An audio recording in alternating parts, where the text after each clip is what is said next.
This content is produced by DarkNetBreaker, a cybersecurity and dark web education brand. All videos, posts, and content are strictly for educational and awareness purposes only. We do not promote, support, or encourage any illegal activity. Our mission is to expose digital threats, protect online users, and educate the public about cybersecurity risks in the modern world. Stay ethical. Stay protected. The Invisible Internet Project, or I2P, operates as a self-contained ecosystem built to function independently of the public grid. It is an enclosed network layer where every connected user serves as a node, creating a structural logic specifically designed to survive global surveillance. Standard internet traffic leaks metadata by default. Even when your messages are encrypted, your internet service provider and network observers can see the IP addresses of both the sender and the receiver. In this environment, the identity of the participants is public record. Onion routing, the protocol behind Tor, defends against this by wrapping data in layers of encryption and bouncing it through volunteer relays.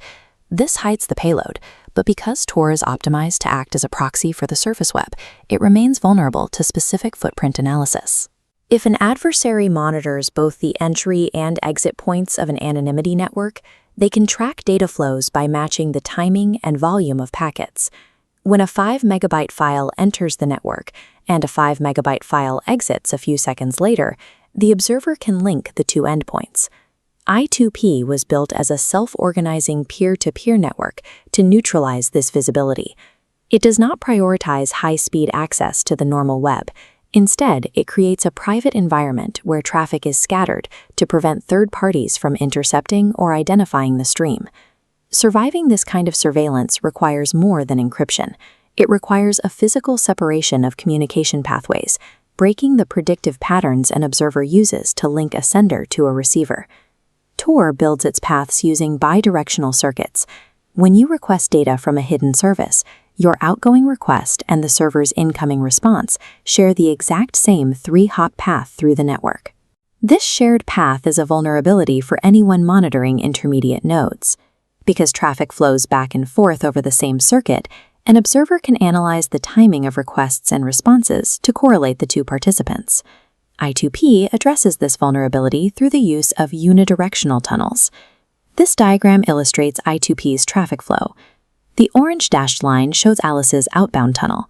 The green dashed line is Bob's separate inbound tunnel. These independent pathways never overlap. Outbound routers have no interaction with inbound routers, creating a highly asymmetrical flow. By splitting the traffic into these separate one-way tunnels, I2P ensures that no single participant in the network can observe both sides of a conversation. An adversary at any one node only sees half the connection. I2P also changes how the data itself is packaged. While standard onion routing handles single-stream messages, I2P disguises the volume and timing of traffic through a system of bundled containers.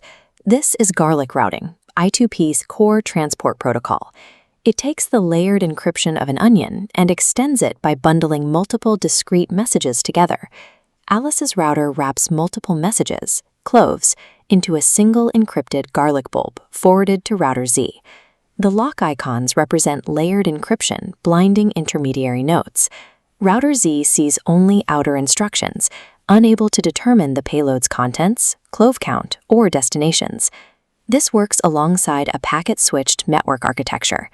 Instead of binding traffic to a static circuit, I2P breaks messages into packets that are dynamically routed across multiple concurrent tunnels, allowing the network to self-heal and route around congestion.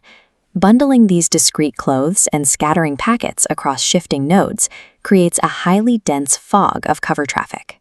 This forces an observer to sort through unrelated data streams, preventing them from isolating and tracking a single user's path. These structural defenses come with a significant operational trade-off. By routing data through separate unidirectional tunnels and bundling messages into complex garlic bulbs, I2P sacrifices raw speed and throughput for cryptographic resilience. This sacrifice is necessary to defend against large-scale volume correlation attacks, a technique used by observers monitoring massive data flows at internet exchange points to find patterns in traffic. I2P's combination of separated pathways and bundled packets hides the size and timing of individual exchanges. Because traffic mixes with other users' data and returns via different routes, global eavesdroppers cannot link activity to specific destinations.